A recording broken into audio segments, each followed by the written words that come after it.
അതെല്ലാം ദൈവത്തെ അടിക്കാനുള്ളൊരു വടിയാണ് എന്ന് വിചാരിക്കുന്ന കുറേ ബുദ്ധിജീവികളുണ്ട്. അവരെ ഏത് സന്ദർഭത്തിലാണെങ്കിലും അത് ദൈവത്തെ അടിക്കാനുള്ള വടിയായിട്ട് പറയും. എനിക്കിപ്പോഴും ഓർമ്മയുണ്ട്, ഞാൻ 7ാം ക്ലാസ്സിലോ മറ്റോ പഠിക്കുന്ന സമയത്താണ് ടെസ്റ്റ് ട്യൂബ് ശിശു ഉണ്ടായത്. ടെസ്റ്റ് ട്യൂബ് ശിശു എന്താണെന്ന് ഇപ്പം നിങ്ങൾക്ക് ആർക്കും പറഞ്ഞു തരേണ്ട ആവശ്യമില്ല. ഈ ടെസ്റ്റ് ട്യൂബ് ശിശു അന്ന് അതിനെ വളർത്തിയെടുത്ത 2 ശാസ്ത്രജ്ഞന്മാർ അന്ന് ആദ്യമായി വളർത്തിയെടുത്തതിനെ കുറിച്ച് പത്രത്തിൽ റിപ്പോർട്ട് വന്നപ്പോൾ അന്നത്തെ ഞങ്ങളുടെ ബയോളജി മാഷുടെ മുഖത്ത് ഭയങ്കര സന്തോഷമായിരുന്നു. അദ്ദേഹം ഇങ്ങനെ ക്ലാസ്സിൽ വന്നുകൊണ്ട് ഇങ്ങനെ പറയുന്നത് കേട്ടാൽ, ഒരു ടെസ്റ്റ് ട്യൂബ് എടുത്ത് സ്ത്രീൻ്റെ അണ്ടവും പുരുഷൻ്റെ ബീജം ഇട്ടിട്ട് കുറച്ചു നേരം ഇങ്ങനെ കുലുക്കിയാൽ അതിന് ഇങ്ങനെ കുട്ടി ഇങ്ങനെ ഉണ്ടായി വരും എന്നുള്ള രൂപമാണ്. ഏകദേശം ശാസ്ത്രം ആ രൂപത്തിൽ വളർന്നിട്ടുണ്ട് എന്നുള്ളതാണ്. എന്താണ് ടെസ്റ്റ് ട്യൂബ് ശിശു എന്ന് വിശദീകരിക്കേണ്ട ആവശ്യമില്ല, ഇന്ന് നമുക്കറിയാം. പെണ്ണിൻ്റെ ശരീരത്തിലുള്ള അണ്ടം ആണിൻ്റെ ശരീരത്തിലുള്ള ബീജവുമായി കൂട്ടി യോജിപ്പിച്ച് ഒരു പുറമെയുള്ള സാഹചര്യത്തിൽ കൂട്ടി യോജിപ്പിച്ച് അതിനെ പെണ്ണിൻ്റെ ഗർഭാശയത്തിൽ വളർത്തിയെടുക്കുന്ന ഏർപ്പാടിൻ്റെ പേരാണ് ടെസ്റ്റ് ട്യൂബ് ശിശു എന്ന്. അവിടെ ഒന്നും സംഭവിക്കണില്ല. ഒരു ഗർഭാശയമല്ലാത്ത ഒരു പൊതു സാഹചര്യത്തെ, ഒരു പുറമെയുള്ള സാഹചര്യത്തെ ഉപയോഗപ്പെടുത്തുന്നു എന്ന് മാത്രം. ഇതേ രൂപത്തിൽ തന്നെ യഥാർത്ഥത്തിൽ ക്ലോണിങ്ങും ഇതേ രൂപത്തിലുള്ളൊരു ഇടപെടൽ മാത്രമാണ്. പ്രകൃതിയിൽ സംഭവിച്ചുകൊണ്ടിരിക്കുന്ന കാര്യങ്ങളെ അത് മനസ്സിലാക്കിക്കൊണ്ട് നമുക്കെങ്ങനെ ഇടപെടാം എന്ന് പരിശോധിച്ചതിൻ്റെ ഭാഗം മാത്രം. മനുഷ്യൻ്റെ ക്ലോണിങ് മനുഷ്യ ശരീരത്തിൽ തന്നെ നടന്നുകൊണ്ടിരിക്കുന്നുണ്ട് ചിലപ്പോഴെങ്കിലും. അതുകൊണ്ടാണ് സജാതീയ ഇരട്ടകൾ ഉണ്ടാകുന്നത്. ക്ലോൺ ചെയ്യപ്പെടുകയാണ് അവിടെ. ഒരൊറ്റ കോശത്തിൽ നിന്ന് അഥവാ പുരുഷ ബീജവും സ്ത്രീ ബീജവും കൂടിച്ചേർന്ന് ഉണ്ടാകുന്ന അണ്ടത്തിൽ നിന്ന്, സിക്താണ്ഡത്തിൽ നിന്ന്, ആ സിക്താണ്ഡം സൈഗോട്ട് 2ആയി വിഭജിച്ച് 4ആയി വിഭജിക്കപ്പെട്ട് 8ആയി വിഭജിക്കപ്പെട്ട് അങ്ങനെയാണ് കുഞ്ഞുണ്ടാകുന്നത്. ഇതിനു പകരം ആദ്യമായി ഇത് 2ആയി വിഭജിക്കപ്പെട്ട് 2ഉം സ്വതന്ത്രമായി നിന്ന് ഓരോന്നും പിന്നീട് വിഭജിച്ചുണ്ടാകുന്നതാണ് സജാതീയ ഇരട്ടകൾ. മനുഷ്യരിലെ സജാതീയ ഇരട്ടകൾ സ്വാഭാവികമാണ്, ഉണ്ടാകാറുണ്ട്. ഈ സജാതീയ ഇരട്ടകൾ ഉണ്ടാകുമ്പോൾ പ്രകൃതിപരമായൊരു ക്ലോണിംഗ് ആണ് സംഭവിക്കുന്നത്. എന്താണ് യഥാർത്ഥത്തിലെ ക്ലോണിംഗ്? ക്ലോണിംഗ് എന്താണ്? ക്ലോണിംഗ് എന്ന് പറഞ്ഞാൽ ഇവിടെ സംഭവിച്ച ക്ലോണിംഗ് സസ്തനികളിൽ സാധാരണയായി സംഭവിക്കാറുള്ളത് ലൈംഗിക പ്രത്യുൽപാദനമാണ്. ലൈംഗിക പ്രത്യുൽപാദനത്തിൽ പുരുഷ ബീജം ഉണ്ടായി വരുന്നത് മയോസിസ് എന്ന് പറയുന്ന പ്രത്യേകമായ കോശവിഭജന രീതിയാണ്. മൈറ്റോസിസ് എന്ന് പറയുന്ന കോശവിഭജന രീതി. ആ കോശവിഭജന രീതിയിൽ അനുസരിച്ച് യഥാർത്ഥ ജീവിയുടെ കോശത്തിൻ്റെ ക്രോമസോമിൻ്റെ പകുതി മാത്രമേ ആ കോശവിഭജന രീതി അനുസരിച്ച് ഉണ്ടാകുന്ന കോശത്തിനുണ്ടാകൂ. മനുഷ്യൻ്റെ കാര്യത്തിലാണെങ്കിൽ 46 ക്രോമസോമിന് പകരം 23 ക്രോമസോമുകളെ ഈ ലൈംഗിക കോശങ്ങളിൽ ഉണ്ടാകുള്ളൂ. അങ്ങനെയാകുമ്പോൾ അതൊരു അർദ്ധകോശമാണെന്ന് പറയേണ്ടി വരും. അഥവാ പുരുഷ ബീജം ഒരു അർദ്ധകോശമാണ്, സ്ത്രീ ബീജം ഒരു അർദ്ധകോശവും. ഇത് രണ്ടും കൂടി ചേർന്ന് ഒരു പൂർണ്ണകോശം ഉണ്ടാകുന്നു. ഈ പൂർണ്ണകോശം 2ആയി വിഭജിക്കപ്പെട്ട് 4ആയി വിഭജിക്കപ്പെട്ട് 8ആയി 16ആയി 32ആയി 64ആയി 128ആയി അങ്ങനെയാണ് മനുഷ്യ ശിശു ഉണ്ടാകുന്നത്. ഈ പൂർണ്ണകോശം വിഭജിക്കപ്പെട്ട് ശിശു ഉണ്ടാകുന്നു. ഇവിടെ പകുതി പുരുഷനിൽ നിന്നും പകുതി സ്ത്രീയിൽ നിന്നും വരുന്നു. എന്താണ് ക്ലോണിങ്ങിൽ സംഭവിക്കുന്നത്? ക്ലോണിങ്ങിൽ മനുഷ്യൻ്റെ ഒരു സസ്തനിയുടെ അണ്ടമെടുക്കുന്നു. അണ്ടത്തിലെ ന്യൂക്ലിയസ് ആണ് പകുതി കോശം. ആ ന്യൂക്ലിയസ് നീക്കം ചെയ്തിട്ട് പകരം ഒരു പൂർണ്ണ കോശത്തിലെ ന്യൂക്ലിയസിനെ അവിടെ ഇംപ്ലാന്റ് ചെയ്യുന്നു. ഈ അണ്ടത്തിനകത്തെ ന്യൂക്ലിയസ് നീക്കം ചെയ്ത് വേറെ ഒരു കോശത്തിലുള്ള കോശത്തിന്റെ ന്യൂക്ലിയസിനെ അവിടെ ഇംപ്ലാന്റ് ചെയ്യുന്നു.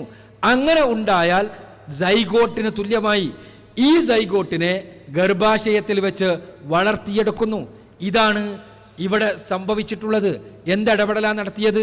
പടച്ചോണ്ടാക്കിയ ഒരു അണ്ടം എടുത്തിട്ട് പടച്ചോണ്ടാക്കിയ വേറൊരു കോശം എടുത്തിട്ട് ആ കോശത്തിന്റെ ഒരു ന്യൂക്ലിയസ് അങ്ങോട്ടും ഇങ്ങോട്ടും മാറ്റി വെച്ചു എന്നുള്ള പണിയാണ്. ഭയങ്കര എന്തോ ഒരു സംഭവിച്ചിട്ടുണ്ടോ എന്ന് പറയുന്നത്. ഒന്നും സംഭവിച്ചിട്ടില്ല. ഒരു കോശം പോയിട്ട്, ഒരു ക്രോമസോം പോയിട്ട്, ഒരു ജീന് പോയിട്ട്, ഒരു DNA പോയിട്ട്, ഒരു അമിനോ ആസിഡിനെ വരെ പൂർണ്ണമായ അർത്ഥത്തിൽ ഇപ്പോഴും സംശ്ലേഷണം ചെയ്തെടുക്കാൻ കഴിഞ്ഞിട്ടില്ല. അമിനോ ആസിഡ്സ് സംശ്ലേഷണം ചെയ്തു എന്ന് വന്നപ്പോഴേക്ക് 979 ഇതാ ജീവൻ സൃഷ്ടിക്കപ്പെട്ടു, ഇനി പഠിച്ചവനക്ക് പണിയില്ല എന്ന് മലയാളത്തിൽ വരെ പുസ്തകം എഴുതിയ ആൾക്കാരുണ്ട്. ഇവിടെ സംഭവിച്ച അത്ര മാത്രമേ ഉള്ളൂ. നാളെ അത് കാണുമ്പോഴേക്ക് പടച്ചവനക്ക് പിന്നെ പണിയില്ലാതാകും എന്ന് പേടിക്കേണ്ട ആവശ്യമില്ല. മനുഷ്യന്റെ ക്ലോണിങ്ങിൽ ഇവിടെ ഇത് സംഭവിച്ചു കഴിഞ്ഞാൽ ഉണ്ടാകാവുന്ന അപകടം എന്താണെന്ന് വെച്ചാൽ ഒരുപാട് ധാർമ്മിക പ്രശ്നങ്ങളുണ്ട് അവിടെ. അവൻ്റെ കുടുംബവുമായി ബന്ധപ്പെട്ട പ്രശ്നങ്ങളുണ്ട്. മനുഷ്യൻ എന്ന് പറഞ്ഞാൽ ഒരു കേവല ജീവിയല്ല. അവന് ലഭിക്കേണ്ട, ചെറുപ്പത്തിൽ ലഭിക്കേണ്ട വൈകാരികമായ ബന്ധങ്ങളുമായി ബന്ധപ്പെട്ട പ്രശ്നങ്ങളുണ്ട്. മാതൃപിതൃ സ്നേഹവുമായി ബന്ധപ്പെട്ട പ്രശ്നങ്ങളുണ്ട്. അവൻ്റെ ബന്ധുമിത്രതകളുമായി ബന്ധപ്പെട്ട പ്രശ്നങ്ങളുണ്ട്. ഇങ്ങനത്തെ നൈതിക പ്രശ്നങ്ങൾ മുന്നോട്ട് വെച്ചുകൊണ്ടാണ് മനുഷ്യനിലെ ക്ലോണിങ് നിരോധിക്കണമെന്ന് ഭൗതികവാദികളടക്കമുള്ള ശാസ്ത്ര ദാർശനികന്മാർ വാദിക്കുന്നത്. അതിന് പടച്ചോന് അതോടുകൂടി പണിയില്ലാകാതാകും എന്ന് പേടിച്ചുകൊണ്ട് ഏതെങ്കിലും മുസ്ലിങ്ങൾ നടത്തുന്ന ഒരു വാദമല്ല അത് എന്ന് മനസ്സിലാക്കുക. ക്ലോണിങ്ങിനെ സംബന്ധിച്ചിടത്തോളം ക്ലോണിങ്ങിൽ ഒരുപാട് നന്മകളുണ്ട്.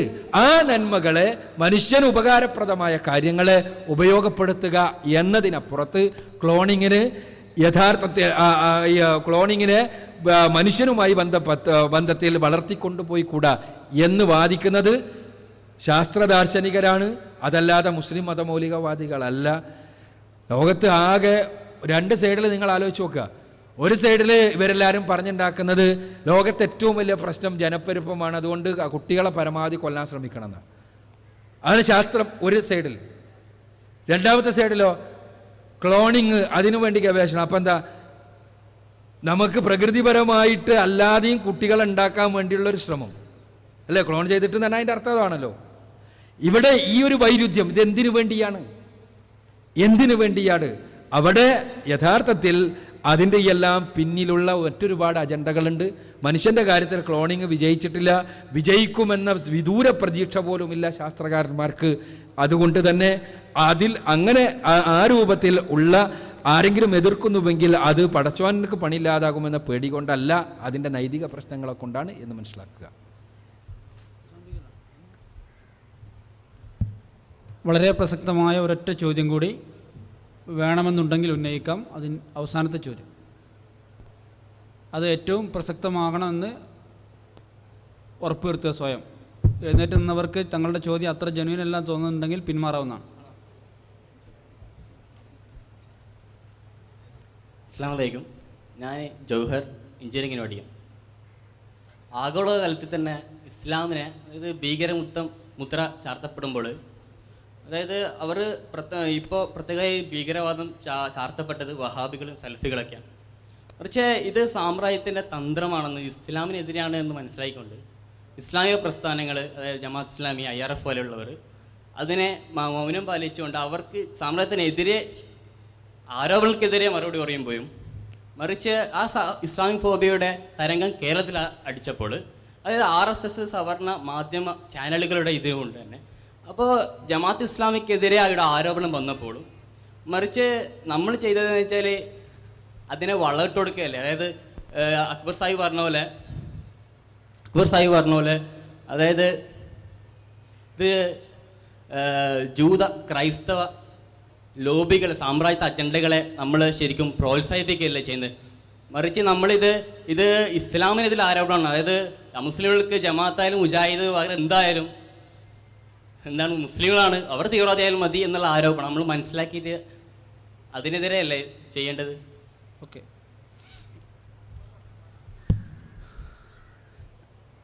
യഥാർത്ഥത്തിൽ നമ്മൾ ചെയ്യേണ്ടത് ഇതിനെ ഭീകരവാദ അജണ്ടയെ പ്രതിരോധിക്കുകയല്ലേ എന്നാണ് ചോദ്യം. തീർച്ചയായും അത് തന്നെയാണ്. എങ്ങനെയാണ് പ്രതിരോധം?